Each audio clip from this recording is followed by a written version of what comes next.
Behind the images of power and money are real people with real stories, plans of hard work, sacrifice, and making the best decisions, turning failure into great achievement. Join us in conversation with leading business owners as we learn the secrets of how to gain long-term success, mistakes made, lessons learned, and how to build the kind of wealth that lasts for generations.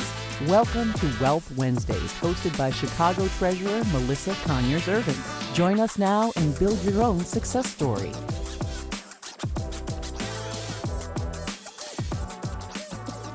Good afternoon and welcome to Wealth Wednesday, which serves as a virtual opportunity and platform for individuals with success stories to share their story, perspective, and experience. Today's discussion centers on women in male-dominant industries, a crucial topic, given that women only make up about 24% of the workforce in such sectors. I am pleased to introduce three amazing female panelists who are here to talk about succeeding in their respective industries. First, I'd like to welcome Cecilia Cuff, owner of the Nasson Group and the owner of Brunsville Winery. Cecilia is a trailblazer in hotel and restaurant design and embodies a commitment to innovation and inclusivity. Next, we have Melanie Millhouse Jefferies, daughter of the visionary founder, Mr. Wilbur Millhouse, who carries forward the mission of a positive impact established by her family's legacy. As the COO of Millhouse and the owner and principal of Millhouse Development LLC, Melanie oversees a team of 500 members nationwide, contributing to a remarkable revenue exceeding $75 million. And last but certainly not least, we have Ebony J. Kareem, a captivating serial entrepreneur who has achieved remarkable success at the intersection of STEM and beauty. Through the power of education, Ebony leverages her accomplishments to educate and empower students in underserved communities and HBCUs, garnering national attention. Ladies, welcome and thank you for joining us. And let's start with something everyone wants to know: your success stories, because you have incredible backgrounds. And while the three of you come from various backgrounds, I want you to know, as you look back on your career, well, I want to know, as you look back on your career, what are you most proud of that you have accomplished thus far? And Cecilia, I'll start with you. Absolutely. I do believe that in our successes, there are so many things that are benchmarks. And I think there are some benchmarks in all of our careers, I'm sure, of colleges that we went to and spaces that we've developed. And I think in my industry of hospitality, designing hotels and restaurants, there is something very tangible about the accomplishment of designing a hotel, because you get to see the people enjoying it. You get to see the way it impacts your communities. Every single hospitality project that I've done, I do see as an economic stimulant for the neighborhood in which we build it, which is really powerful. But when I think back to what my proudest accomplishments are, it's those careers that I've helped develop along the way. So every single time one of my, I don't call them students, my mentees, or someone I've had the pleasure of working with or mentoring or coaching through the years, it's always those people and their projects, whether it's a new restaurant opening in Peru or a new restaurant opening somewhere in Chicago, or a client that I've worked with that opens up their first development in Chicago. And we know we were a part of that journey. Every single one of those accomplishments of people that I've mentored, to me, are my proudest accomplishments, because I love to be able to see us continue to make that community impact. I love that. Melanie? I would say really being an integral part of my family business has a lot to do with my pride. My father built this enterprise for over 22 years, and to sit as a COO at 33 over a national firm, the largest Black-owned firm for engineering in the nation, I have a great deal of pride of being able to continue that as the second generation, and also add to it, as we talked about Millhouse Development, and that being really the first for us. That's my baby I get to bring to the table. So I'm really excited about very connective tissues of how do we impact communities? How do we bring people together? How do we uplift Black women and men around the nation? And how do we do that through the built environment? So I'm excited to be a part of that and be able to build on it. Ebony? So similar to both Cecilia and Melanie's background, I think my biggest accomplishment to date is really truly finding my passion and becoming who my ancestors thought that I would be, right? So when I look at that, the underlying factors are me being a problem solver. So initially I thought that my career was gonna drive me into the field of medicine. So I was a biochem major in undergrad, but always was very connected to young children. My career took a turn and I got into tech, but I was still able to use those basic analytical skills, strategy, right, into STEM that drove me into education, where I was really able to find my passion, right? So not knowing initially that my love for children and giving back was gonna lead me into the tech space. Very interesting. Sometimes that's not exactly as we plan for our lives, but you take hold to your passion and it really leads into a really greater fulfillment. Absolutely. Wonderful, ladies. Well, as a young woman, which all of you are, all of us are, I may say, what were the initial steps that you took to create wealth? Because we're talking about wealth today, and wealth can be defined in so many ways. What were the initial steps that you took to create wealth, especially as a young Black woman? And then how much of it was inherited? How much did you generate on your own? And Melanie, we will start with you. Yeah. This is something, as a Black woman, we're saying, how much of it was inherited? That sounds great.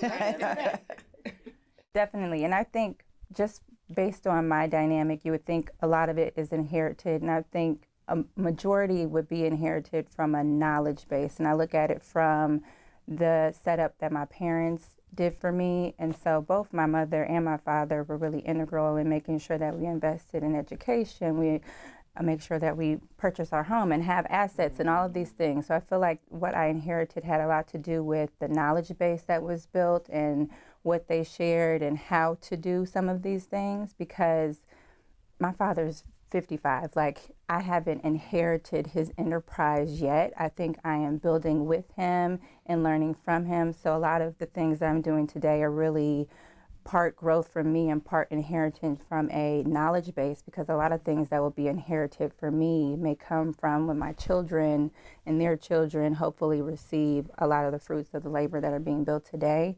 And it's always a joke in my family that I have to buy the business from him. So it'll be part inherited. It's a combination for me.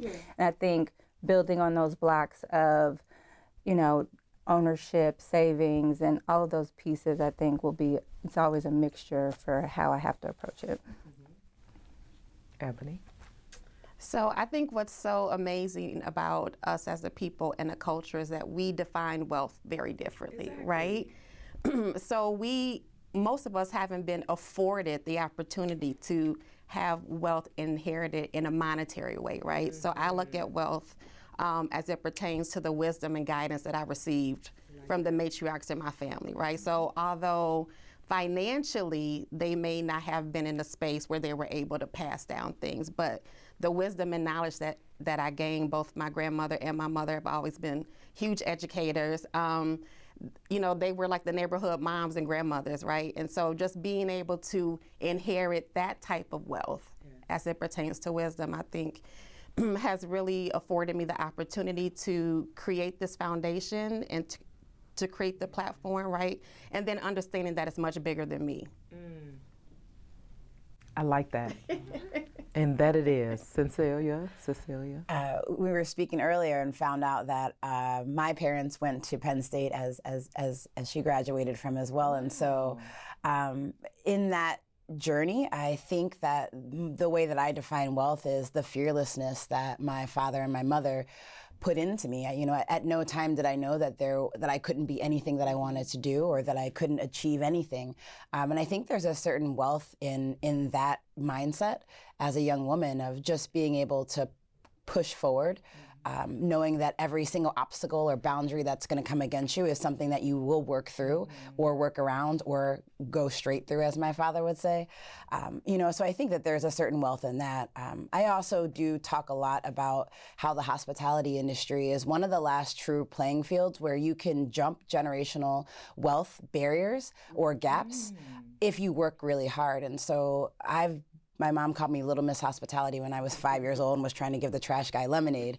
I wanted to serve everyone, and being a servant or being in the hospitality industry, which I came to know it as, I've realized that there's a certain wealth in that, because if you learn every position in a restaurant, if you work through hotels or restaurants, you have this capacity to be able to grow pretty exponentially. And I think that there's a certain wealth level in that as well, where you can run your own hotel or own your own restaurants. So I think that hospitality is one of the last true playing fields where if you don't have access to education or you don't have access to some of that knowledge or those earnings, if you do work hard, you can achieve certain levels of success, which I've seen. So I want the audience to really take hold to what all three young ladies said. We define wealth differently, but what was important was that they mentioned the wealth of knowledge that their parents and the matriarchs in the family provided to them, that wealth of knowledge that later led to monetary wealth that we're talking about today. And so I think that's important for parents to know, because we have so many parents that make sacrifices, which is going to lead to my next question, and really sometimes be discouraged and wonder, how am I pouring into my child? How am I helping my child to become a better person, to later in life be able to have her own or his own wealth and be able to build generational wealth? I think those answers were great, and I think that's an encouragement for parents that are listening. So thank you for that. Which leads to my next question about sacrifices. Now, I'll tell you, as a woman in elected office, as a Black woman in elected office, as a mother in elected office, people always ask me, how do you do it? How do you do it? Now, mind you, they don't necessarily ask the male that question, right? Absolutely. This is the question, and I get this question all the time. How do you do it? How do you do it? And so I do want to ask about the sacrifices that you've had to make, specifically as a Black woman in your career. Let's start with you. Well, I think time probably is one of them, ranks pretty high, right? Yeah. And that could be sacrificing personal time, time with family, intimate relationships, and then even from a financial perspective, right? Always having to work hard or be the first to accomplish, right? Put more hours into a project. And then we have the systemic barriers, right? So we have the sacrifices with microaggressions and dealing with that in white corporate spaces. Yeah. Melanie?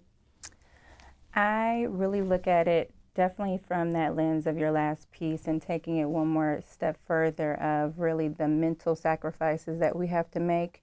And I really connected to imposter syndrome, because we normally have to show up a certain way, think you have to dress a certain way, and even coming into this room, you have to talk, I belong at this seat, I belong here to, you have to really speak life into yourself and continue to do that. And I think that's more of a mental barrier or sacrifice that we have to make. And then I think it always ends up with time, especially as a mother and wife, and you go, okay, do I go to a swim meet, or do I go to this event, and do I build my network, or do I show up for my kid, and how do I do both? And so it's a lot of juggling acts that we have to do, and it's a continuous, where's the ROI, which one do I do first? Return on investment at this swim meet with my child, return on investment going to this event to network, to build a greater business. Now you just spoke truth. Cecilia? No, I completely agree with those two answers. It's the juggling of social versus career, and I think that plays into all of these things of really that time. And you have at certain point certain choices in your life where you say, I can do the things that maybe feel good, or I can do the things that fulfill me, whether it's and especially in hospitality, go to church or go to work. It's go out with my friends or be in community or work. And as specifically as a young woman and trying to beat that imposter syndrome, a lot of times we wind up working 3 times as hard as everybody else, twice as many hours, and you do have to sacrifice part of your true essence because you're focused. And I think that there's a certain value in being really focused on career driven. But at the same time, I think at some point as a community, we're going to have to put a stop to it and balance ourselves out because we shouldn't have imposter syndrome. Everything that we have worked really hard for. And I think those people after us, all the people that we're mentoring and all the young women who are looking at us, they need to see us as humans just as much as they need to see us as leaders and as business and entrepreneurs. So, I definitely think there was a huge sacrifice of time, but I do think that we have to figure out a way collectively as incredible Black female leaders to figure out a way to kind of stop that imposter syndrome. And that also leads me to a thought that I always say for my sacrifice that I make. I do that so that those behind me won't have to make those great sacrifices. Because the fact of the matter is, being in a male-dominant industry, it does affect why you have to make those choices of sacrifice. Because I believe that if it was more women in those roles, that we would have a greater balance, that there is no expectation such as that. Why do you have to sacrifice the swim meet to go to this networking event? Can the networking event be at a more opportune time so that a working mother doesn't have to make that choice? But it has to be more of the women in the industry to be able to make that change. That's how I keep myself going in this sacrifice. So thank you, ladies. And I know we're helping some people that are listening on today because we all struggle with that. And we all struggle with what choices to make on any given day. And while we're talking about that, I do want to ask about lessons learned, especially as we think about sacrifices, especially when we think about being the minority in the industry that we're in. Let's talk about your lessons learned and really talk about specifically the lessons learned in a male-dominant industry. Let's start with you, Cecilia. Absolutely. I think my first lesson learned is leading with compassion. As you just touched on, I think that we lead very differently, and you can see in the hospitality industry for years, it was very much male dominated. You see male chefs, male celebrity chefs, you see male restaurateurs, and as a result, there was a certain culture that was actually expected in the hospitality industry that didn't feel healthy. It wasn't nurturing. It wasn't made to build people. And I think as women in any industry, it's our natural instinct to make the things around us more comfortable or more enjoyable or more beautiful or a better experience for all, and more, I would even say more communal. So I think it's how to infuse, a lesson learned for me has definitely been how to infuse our maternal instincts into operations, because then we're growing people and we're growing our industries. And I think that sets a tone, and it also sets leadership standards that everyone else is going to follow suit afterwards. That's right. That's right. That's right. Melanie? So I had 3 thoughts for this question, and one was really around building your network and allies. And I think that happens in multiple ways, whether that's the same gender, race, opposites, because in a lot of, at least the industries I'm in, I think it would correlate. You have kind of the old way of doing things where you see a woman in the room and maybe you don't speak to them because you're the only 2, and so then you network with everybody else. And I think the new way that is being established is that we're coming together, and now you'll see a group of us in one room, and maybe we ignore everybody else and they come to us because we're building our own table. And so those allies, whether it's the same gender, opposite sex, always can bring something to the table, whether that's, just support from what we have to go through, or even on the ally side, if it's a man, being able to say like, hey, that's not right. And so I think across the board, relationships are important just for, building success. And then my second point was around being your authentic self. And so I think to my earlier point about, how do you dress, or how do you show up as yourself? What hairstyle are you wearing? And really, Black women, I think, get a lot of different words, I'm not going to say which ones, but a lot of words and commentary about how we show up. And I think we have to show up that way because we have a lot of younger women looking at us, and we have people that do want to follow. I think we just have to set the norm that we don't have to conform to all of these other things that aren't used to us being in the room. And then my last one, which is more of just my thing, is really male saturated versus dominated and switching the norm of the words. And so dominated for me is a connotation that, you know, somehow that they're superior in the room. I said, there's just sheer more numbers and they're saturating the market, but that doesn't make it better, doesn't make it more effective in any way other than that, you know, at the table we compete and maybe I'm better, maybe you're better, but you just saturate this specific market. And so I think even us changing our terminology of like, there's just a lot of you, doesn't make you better. And so I think it'll change how people kind of feel in their spaces as well. So I agree with both these ladies, of course. Self-advocacy, right, has been a lesson, not just in the professional space, but in the personal space too, right? I think oftentimes, especially being Black women, we don't always have those safe spaces even amongst each other, right? Because I've had instances in the corporate space, specifically in the public sector. So this is, you know, working with state, local, and federal agencies. And you would think we would be kinder to each other, right? Like, you know, we're both in a similar space, but oftentimes there's this underlining competition, right? So again, leading with love, right? Leading with compassion, being able to be vulnerable, right? In those spaces. And it's more of like a collective mindset. So instead of us being in competition, like, let's look at how we can pull like our unique skill sets together, right? And so again, self-advocacy, authenticity, right? How we show up for ourselves and how we show up for each other. There are spaces that I've been in when I was pregnant and I was nursing.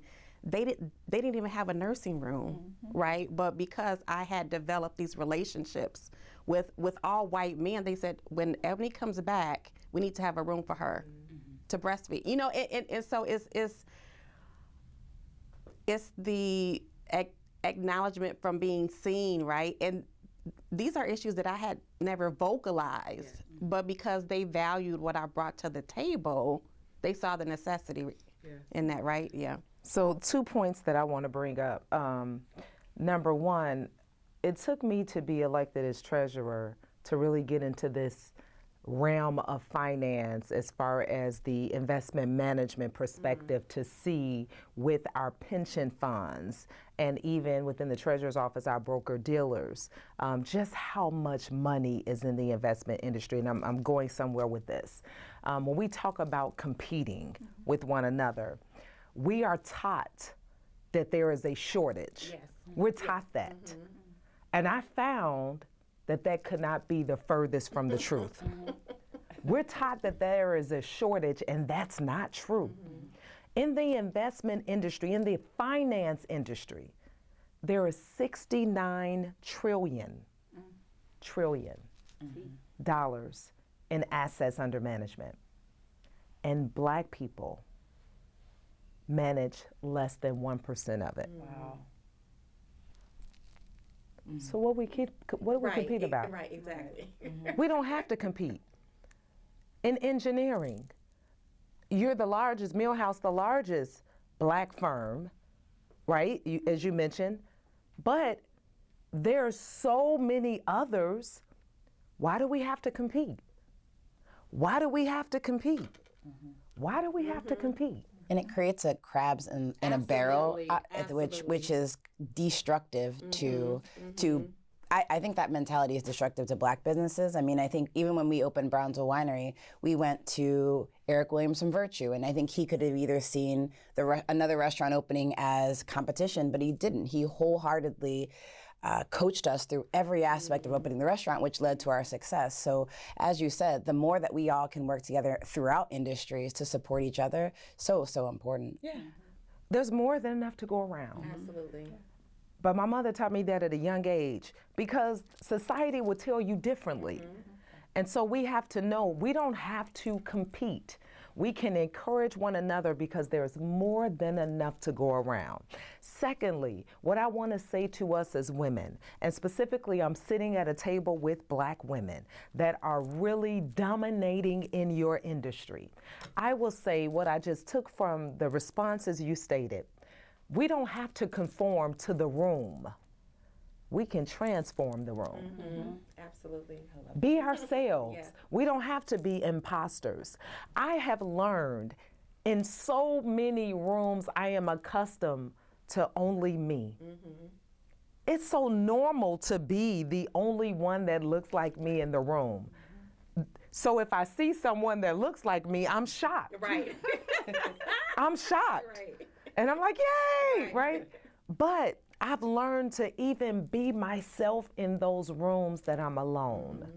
And I'm comfortable. We have to learn to be comfortable in ourselves. And we have to know that we've worked hard to get to this table.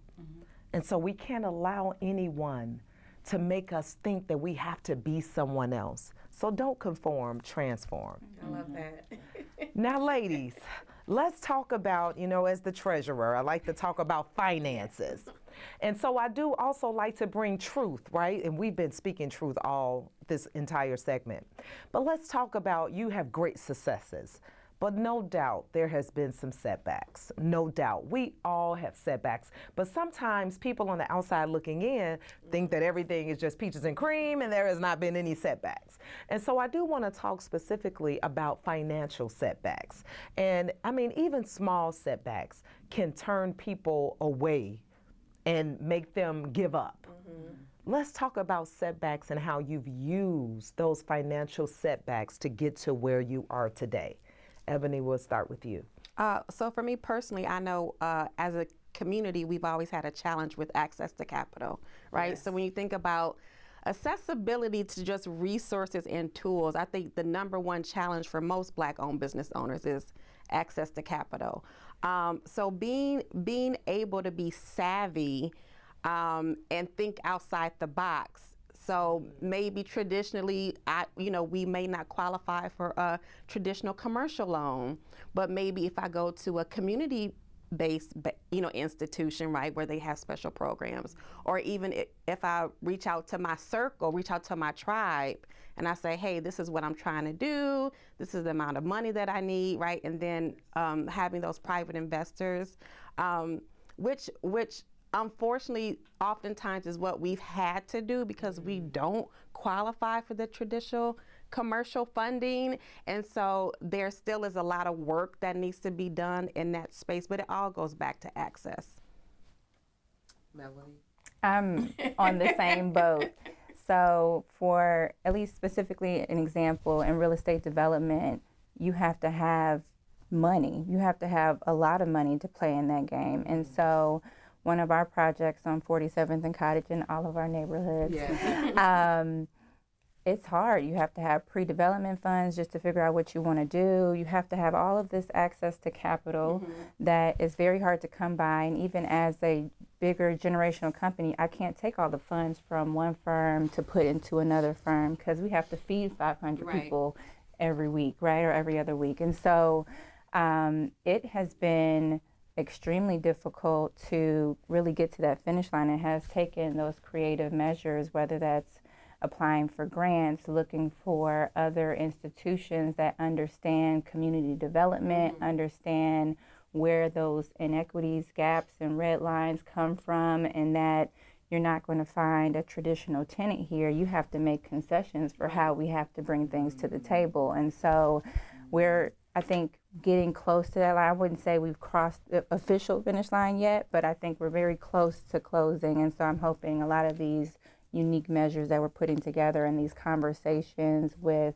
our new Black commissioner, all these things will help move things into transformation of how people access the capital and how young Black developers across Chicago develop for themselves. Yeah. I mean, again, I absolutely agree with both of what they said. I think First, there's been no better time for somebody to work in the real estate realm or to try to achieve wealth or develop in Chicago. We've got a mayor who is invested in developing our communities on the south and west sides.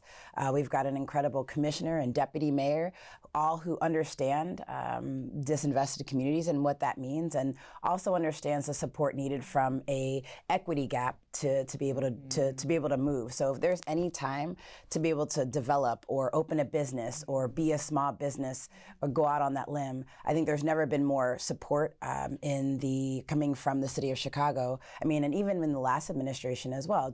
I think there's never been a greater time to be in that realm. Setbacks, I remember when we were trying to access funding for Bronzo Winery specifically, some of the answers that we got were, you're going to open what, where, but when we looked at our community, there was more Black wealth in the Bronzeville community around where we built Bronzeville than the entire city of Chicago combined amongst Black community. And so we knew that we lived in this community. We knew what we were looking for, and we knew the leakage that was coming from us leaving our community. And so we heard no. We probably went to 30 different lenders, and went to try to get access to capital. And on the 31st, and talked to so many different investors, we finally found a great banking partner in BMO Harris Bank, or in BMO Bank, because they were in the neighborhood, they're in the community, and after everybody said no, from the non-traditional lenders like CCLF and LISC to, big banks. Everybody said no, or people, and it wasn't because we didn't have a background. This would probably be the 30th restaurant that I've opened. I own 2 restaurants. I've designed restaurants and hotels across the country and across the world. My business partner has been in business in Chicago for 26 years.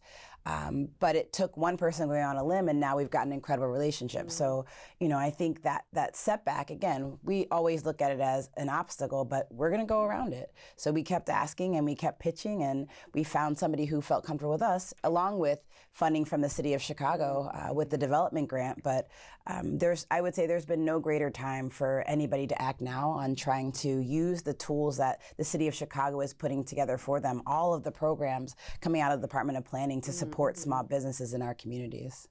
So I always talk about #MyWhy. This right here, #MyWhy. This is why, as treasurer for the city of Chicago, I fight so hard. This is my why. I'm listening 3 very established young women talk about the obstacles to access to capital. And Ebony, when you started the question, you said, well, we're used to this in our community. Why are we used to this? Oh, that's a very multi-layered. That's a very multi-layered question. And I know we only got a few minutes. No, we don't have. But I mean, and that's a rhetorical question. Why are we used to this? Why are we accustomed to being denied as an established business owner, being denied 30 times access to capital? Why are we being denied? This is what we're used to, but that's not normal. We should not be used to that. And we have to, the reason we're at the table, the reason that we're in the room is because we're working to change that. So thank you, ladies. And I will ask one last question, because I will tell you this has been encouraging. I'm encouraged today. I want you all to know that I am encouraged. And I know those that are listening are encouraged. And we need to hear this. We need to have these candid conversations. Absolutely. Because you are success stories, but we need to know we're not alone in these setbacks. We all share the same experiences. So I'll leave with this. I want you to give the audience some advice that you received about finances, and what advice that you will leave for our attendees today. And let's start with you, Cecilia, work our way around. I will say, just with timeliness and urgency, there's never been a better time to invest in yourself and partner with the city of Chicago. Use our incredible city and our incredible administration, all the programs that support you. to develop your own community. Real estate is an incredible playing field to help access wealth. And in my travels around the world, I don't think that there's a greater city to build wealth through real estate, through development. And again, the city's got such an immense and incredible amount of programs to help access that wealth. So check out all the programs that the city of Chicago has together. That's good advice. Absolutely. That's good advice. Melanie? Yes, ditto. And I would just say to do that, you definitely have to have your house in order first, right? So I'm known, or the joke of the family, of being able to rub a face off a dollar. Like, I will save money. Save money. I will save some money. So like that. really having your savings in place, whether that's 3 to 6 months, depending on, your scenario of kids and education, or if you're single, that amount changes depending on what you need. But I think the first step is have the savings, have that security net, so that when you go to invest and when you go to be risky or something like that, you know that you're not losing your house and all of these things while you're trying to go to the next level. So that would be the main thing that I've taken, is have the security and then go play around with excess if you can find your way to excess. Yeah. My grandmother used to call it nest egg. Yeah, a nest egg. Absolutely, mine too. She always say, put your pennies to the side, right? Which meant living below your means, right? I think oftentimes too, especially now with societal pressures and social media, That's right. glamorizing these unrealistic lifestyles, right? People are not thinking about long-term anything, right? It's instant gratification. So I know my mother always instilled with us. We even had a budget at a very young age. We learned now we don't balance checkbooks, but back in the day, we were taught to balance a checkbook. We knew how to go grocery shopping, so we understood the cost of living, right? And how much income we needed to bring in the household to be able to take care of us for the month. And so even with my own children, I stress the importance of budgeting, how you come up with a budget. So let's work on a worksheet. But back to Celia's point about access to resources, again, now there's so much more free resources than even when I was young, right? Like I had to rely on my parents or going to the library, looking at books about finance. But now we have so much free resources. So just being able to tap into that. And then always ask questions, because you don't have to know everything, right? Yes. I tell you, ladies, this has been encouraging. This has been an awesome conversation. I thank you all for joining us. I believe that it was meant for me to speak with all three of you. I was saying typically Wealth Wednesdays, we have a one-on-one conversation, but this dynamic of this group today was intentional. And so I thank you for that. I'll tell the audience, these are some hard-working ladies, and I thank them so much for providing this useful information. I will tell you, I can relate to all three ladies. I have visited Bronzeville Winery several times.